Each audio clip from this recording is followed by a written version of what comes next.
Volume 4, Chapter 31, The Struggle in Pennsylvania and Delaware. Congress's May resolutions spurred independence sentiment throughout the colonies, and John Adams soon exulted that every post and every day rolls in upon us independence like a torrent. Virginia had struck for independence, and the Massachusetts House primed support in the grassroots by asking the towns their views on independence.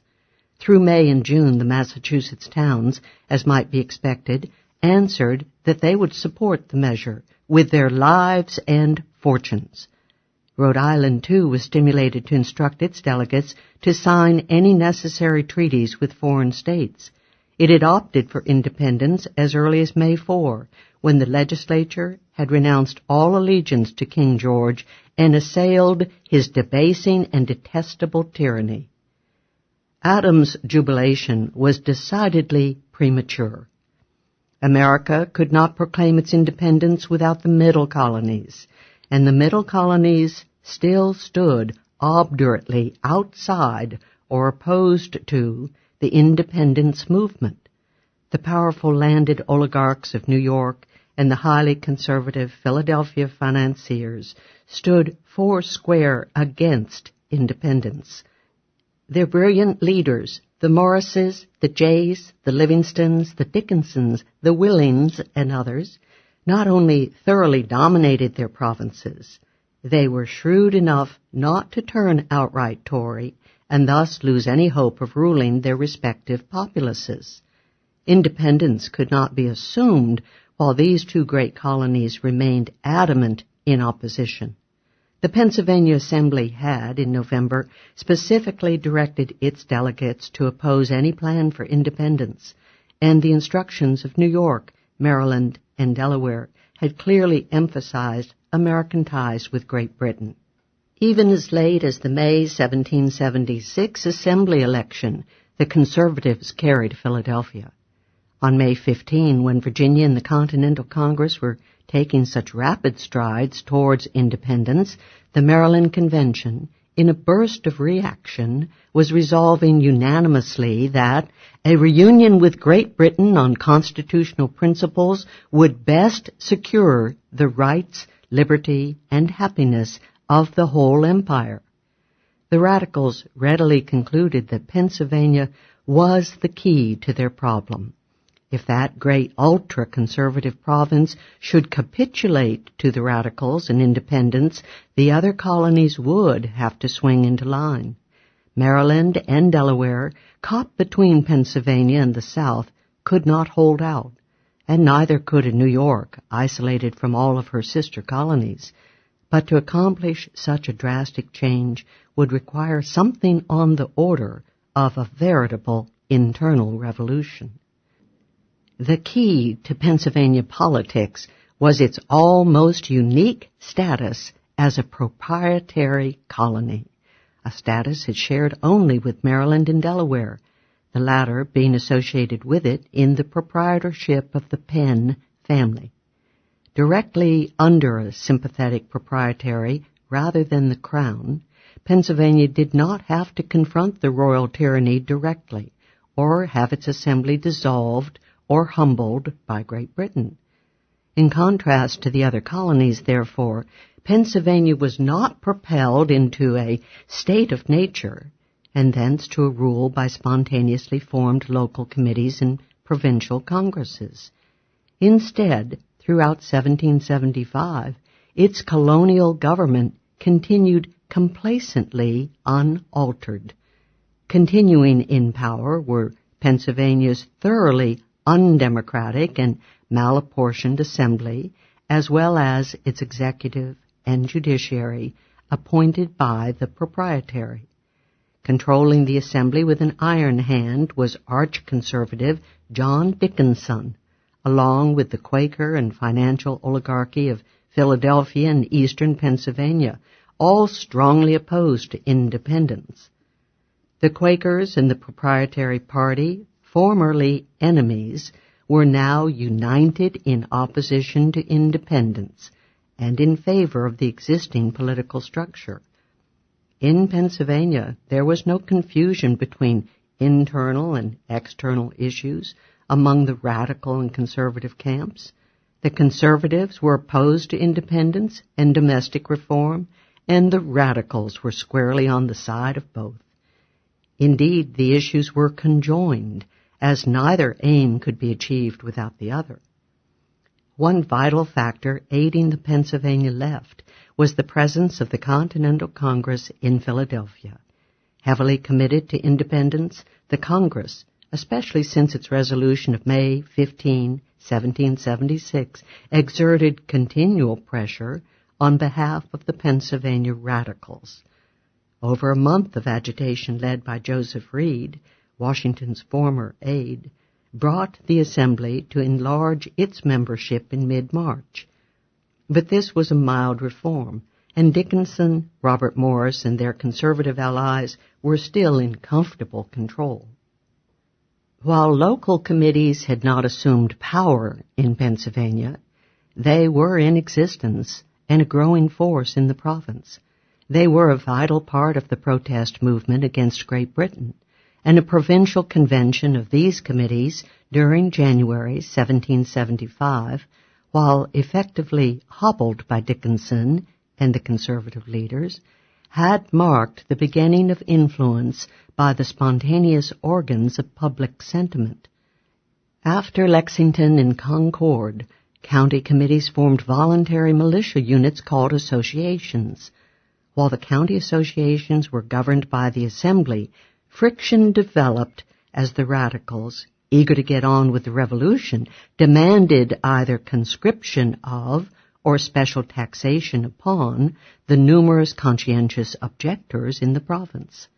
And in September 1775, the Philadelphia Committee declared outright that free speech had to end when used for counteracting virtuous exertions against injury and oppression. In such cases, the human and divine laws justify the punishment of such licentiousness. William Nelson rightly adds that the committee thereupon adopted the tyrant's usual plea of necessity. No person has a right to the protection of a community or society he wishes to destroy. Thus, Pennsylvania pacifists, as well as Tories, were subjected to invasions of their liberty in the name of liberty. The restiveness of the associations was seen in the bitter attack by the Association of Lancaster County upon the pacifism of the Mennonites, demanding taxation of the Mennonites for military measures. Indeed, the living example of pacifism proved a catching, and the Philadelphia Association refused to serve as Minutemen after contemplating the total exemption of the Quakers from the war machine. The leaders of the Philadelphia Association also demanded a tax on conscientious objectors and a transformation of the Libertarian institution of voluntary military association into the more familiar compulsory provincial militia. The Assembly partially bowed to the pressure by levying a heavy tax of over 2.5 pounds upon all non-associators. More important for the political structure of Pennsylvania was the radicalizing experience of belonging to the military associations, which were especially prominent in the West. For the masses began to wonder why they should risk their lives for the revolutionary cause and yet not, in the words of the Committee of Privates headed by Dr. James Cannon at the end of February, be admitted to the enjoyment of all the rights and privileges of a citizen of that county, which they have defended and protected. The Assembly's brusque treatment of the committee's petition, as well as its presuming to appoint their military officers, led the Committee of Privates to the revolutionary repudiation of the authority of the constituted Pennsylvania government. Furthermore, the committee was perceptive enough to apply the argument of taxation without representation to affairs at home. Since they were not represented proportionately in the Assembly, the authority of the government need not be recognized. Moreover, they moved to elect their officers and in many cases to make their military decisions by majority will of the particular military company. It is not surprising that the associators were noted for their individualistic spirit and their failure to abide by orthodox military rules of hierarchy and submission. That internal liberal democracy and independence were two sides of the same Pennsylvania coin was fully recognized by the Pennsylvania right. During the spring of 1776, John Dickinson declared retention of the British royal power indispensable to protecting the colonies from civil war and democracy, and his views were echoed more circumspectly by James Wilson. The looming threat of independence and internal reform propelled many ultra-conservatives into a quasi-Tory position, and many of them wrote pamphlets and articles denouncing independence. Thus, the Anglican clergyman William Smith cited Montesquieu in praise of the English form of government as the best guarantee of liberty, and Sivis railed against a republicanism that would lead to a government by a set of men whom nobody knows, by apprentices and immigrants. George Chalmers, the young author of the pamphlet Plain Truth, an attack on common sense, also cited Montesquieu and attacked Paine for not resigning himself to the necessary imperfections of mankind's state, especially man's laws. A particularly interesting statement of the right-wing position in Pennsylvania was that of the Tory Anglican priest Charles Inglis. His pamphlet, The True Interest of America Impartially Stated, was specifically designed as a rebuttal to common sense. Since its entire first printing was destroyed by a radical mob, it did not have any influence on the struggle over independence. Nonetheless, Inglis's arguments provide important insights into the thinking of the conservatives. He began with a statement of fundamental opposition to Paine's allegedly utopian individualism.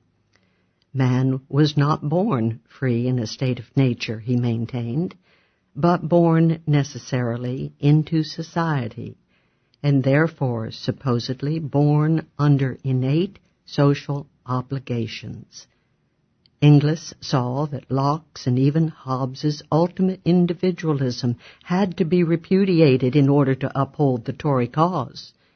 He maintained that man could not exist without society. Society could not exist without law, and that law could not exist without government. After employing this string of non sequiturs to imply that government was anterior to man, he naturally concluded that government was not a necessary evil, but a necessary good. He further adopted the classical Tory equation of government with human civilization. Thus, the clash of Paine and Inglis posed critical questions of political philosophy, among which were, is the individual logically anterior to society? Is society or civilization to be equated with or clearly distinguished from the state apparatus? Inglis, of course, deduced from his thesis that Americans were naturally and inherently part of English society and government, and therefore must not assert their independence. Moreover, he turned to Montesquieu to support the need for monarchy and aristocracy, as well as to eulogize British institutions. One assiduous radical writer perceptively charged that when the conservatives talked of their preference for the mild and wise laws of Great Britain, as contrasted to the tyranny of the many, they were really protesting at the prospect of losing their own special privileges, at being governed by any laws that will effectively secure the liberty and property of the people from their ravenous clutches.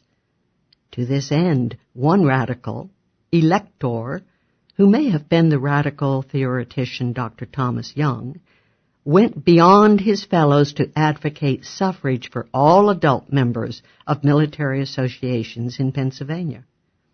The Pennsylvania radicals were handicapped by a lack of eminent leadership.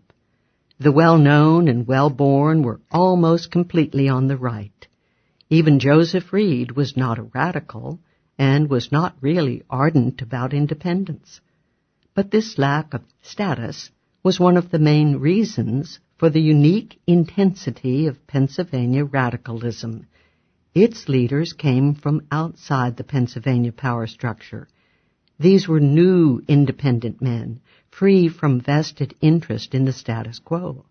The leadership of the revolutionary left included two mathematicians, the eminent astronomer David Rittenhouse and Professor James Cannon of Philadelphia College, the roistering Philadelphia mechanic and retailer Timothy Matlack, Colonel Daniel Roberdeau, and two great theoreticians of the radical libertarian movement, Dr. Thomas Young, the former Massachusetts mentor of Ethan Allen in liberalism and deism, and, of course, Thomas Paine.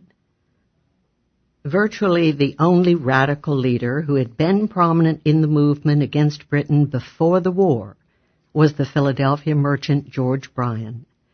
Cannon, writing as Cassandra, came to the defense of common sense against its enemies, and other radical pamphleteers called for extensive widening of the suffrage. Paine was a host unto himself, and in The Forester's Letters, published in April 1776, he counterattacked his critics and elaborated his libertarian doctrine. In his third letter, he answered the common conservative contention that the evil inherent in human nature requires a strong state to repress it. If all human nature be corrupt, it is needless to strengthen the corruption by establishing a succession of kings, who, be they ever so base, are still to be obeyed. Furthermore, he argued, it is far more consistent for free men to choose their governors than to be ruled by mere birth. Certainly it is both folly and tyranny to give any one man power over all. No man since the fall hath ever been equal to the trust. As to whether America could be happy under its own government, Paine sensibly replied, "As happy as she pleases. She hath a blank sheet to write upon. Let America make what it will out of this tabula rasa." Paine also stressed in this letter the libertarian importance of trial by jury as the people's way to completely circumvent the government in making judgments. Here the power of kings is short-cut. No royal negative can enter the court. The jury is a republic, a body of judges chosen from among the people. He pointed out that, typically, the Magna Carta that secured this liberty had not been granted by the largesse of the crown, but had been forced out of the king by irresistible pressure from below. Paine also emphasized the goal of an isolationist foreign policy for the new republic that he envisioned on the horizon. America, he urged, will make peace with Britain as with an enemy. Then, independent, it will live in peace, remote from all the wrangling world, bounded by the ocean and backed by the wilderness. Who has she to fear but her God? During May, the Pennsylvania left was reinforced by the news of the hiring of Hessian mercenaries, followed by Virginia's electrifying decision for independence, and it stepped up its demand for a democratic provincial convention elected by all the free men of Pennsylvania. But the major impetus to the radicals was the Continental Congress's resolutions of May 10 and 15, denouncing all allegiance to the enemy George III, and calling on all colonies to form their own governments independent of Great Britain. The main resolutions were implicitly directed against Pennsylvania, the only province, along with its associated Delaware, that was still dominated by its old British-directed government. The congressional resolutions acted as a mighty signal, perhaps prearranged, to the Pennsylvania left. The radical leaders, urged on by John and Sam Adams, now saw that they could put together the long-sought radical alliance of Philadelphia mechanics and artisans and Western frontiersmen. Swiftly on the night of May 15, the Radical Philadelphia Committee, of which James Cannon was secretary, met to consider the formation of a new government. The opportunistic Delaware lawyer Thomas McKean was in the chair at the meeting, but the power resided in a steering committee that included Cannon, Young, and Payne. In presumed obedience to congressional advice, the committee called for provincial conference of county committees to demand a vote for independence and a constitutional convention outside the stultifying structure of the Assembly to form a new and democratic revolutionary government for Pennsylvania. A mass meeting of nearly 5,000 people, whipped up by Payne and others, gathered on May 20 at the behest of the Philadelphia Committee with Colonel Roberdeau in the chair. The meeting denounced the Assembly as holding its authority from the King and for being based on a narrow electorate. It also called for a constitutional convention for Pennsylvania. A provincial conference of committees was set for June 18 to organize a constitutional convention, and associations throughout the province enthusiastically endorsed the lead of the Philadelphia Committee. The conservatives of Philadelphia were able to organize a mass meeting of their own on May 21, as well as a remonstrance of 6,000 people to preserve the old government. This meeting was led by John Dickinson, Charles Thompson, and even Joseph Reed. Other conservative protests against the May 20 meeting came from the Committee of Inspection of Philadelphia County and from Chester County in eastern Pennsylvania.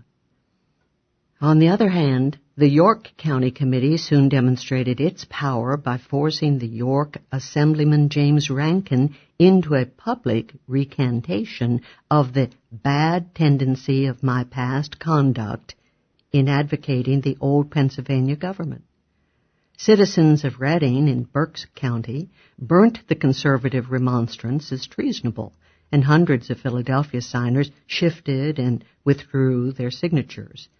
The numerous and powerful associations throughout Pennsylvania, superbly organized by Professor Cannon, joined the call for a new government and a constitutional convention. The tide of radical opinion was indeed swift. Not even repeated concessions by the Assembly could stem its flow. The Pennsylvania Assembly, bewildered at seeing its public support rapidly dwindling, decided to wither away and allow Pennsylvania's great internal revolution to be bloodless. In this resolve, it was aided by Assemblyman Joseph Reed. On June 8, the Assembly withdrew its November instructions to the delegates to the Continental Congress to oppose independence. The delegates were now authorized to adopt any measures they deemed necessary. To block any attempt by moderates to preserve the moribund Assembly by taking charge of the forthcoming convention, radical members boycotted Assembly meetings after June 13, thus preventing the gathering of a quorum. The Pennsylvania Assembly drifted into hopeless adjournment on June 14. On June 18, the government of Pennsylvania changed hands in a peaceful but impressive revolution. The provincial conference met on that date with delegates selected by the radical county committees. The conference itself dramatized the thorough transformation of political power. None of the old conservative or moderate Whig leaders were present. No Dickinson, no Thompson, no Mifflin, no Wilson, no Reed, no Morris. Fully half the delegates were leaders in their local military associations. The conference looked to the Vanguard Philadelphia Committee for leadership, and here the only old-line Whig in prominence was Thomas McKean, who was chosen president of the conference. That venerable opportunist, Benjamin Franklin, never one to be in any minority, had seen the way the wind was blowing and allowed himself to be included temporarily among the left. He nominally headed the Philadelphia delegation to the conference, but never attended meetings. Apart from McKean, the leading delegates from the Philadelphia Committee were Committee President Christopher Marshall, Dr. Benjamin Rush, and Colonel Timothy Matlack, with Cannon, Payne, and Rittenhouse active in the background. The provincial conference began its work quickly. The Assembly was declared abolished and a constitutional convention summoned for a new government based on the people of Pennsylvania. The suffrage for the convention was to be widened to all adult tax-paying associators. Unreconstructed Tories were denied the privilege. A more serious blow to liberty was the conference's decision to require an oath of Christian belief for all those elected as deputies to the Constitutional Convention. This oath, an effort to disfranchise the Quakers, opened a bitter debate between the elderly Christopher Marshall and the other far younger leaders of the radical camp. Marshall strongly supported the religious test oath against the vigorous opposition of Rush and especially Cannon, who privately denounced the supporters of the oath as fools, blockheads, self-righteous, and zealous bigots. Representation at the convention was not allocated proportionately and democratically. Understandably, exhilarating vengeance against the old overweighting of the East led to an even greater overweighting on behalf of the West. Each county was given 8 delegates to the Constitutional Convention, so that sparsely settled western counties enjoyed almost the same representation as Philadelphia. On June 24, the provincial conference surprised no one by declaring that George III had forfeited American allegiance and voting to concur in any declaration of independence. By late June, Pennsylvania was firmly in the camp of the pro-independence radicals. Indeed, the outcome had been clear since the beginning of June. As for Governor John Penn of the proprietary family, he was generally sympathetic to the American cause and gave little trouble about his disappearance from the political scene. Indeed, he was content to remain a private citizen of the new Commonwealth of Pennsylvania. Where Pennsylvania went, little Delaware could not be far behind. The two were almost one province, having the same proprietary governor. Delaware, too, had retained its old assembly and governmental structure after Lexington and Concord. Its 3 delegates to the Continental Congress were Thomas McKean, a radical, George Read, an arch-conservative, and Caesar Rodney, a centrist.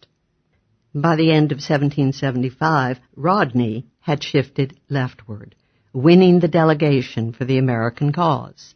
Pennsylvania's opting for independence quickly convinced Delaware. On June 14, McKean presented to the Delaware Assembly the May 15 resolution of Congress along with the recent resolutions of Pennsylvania.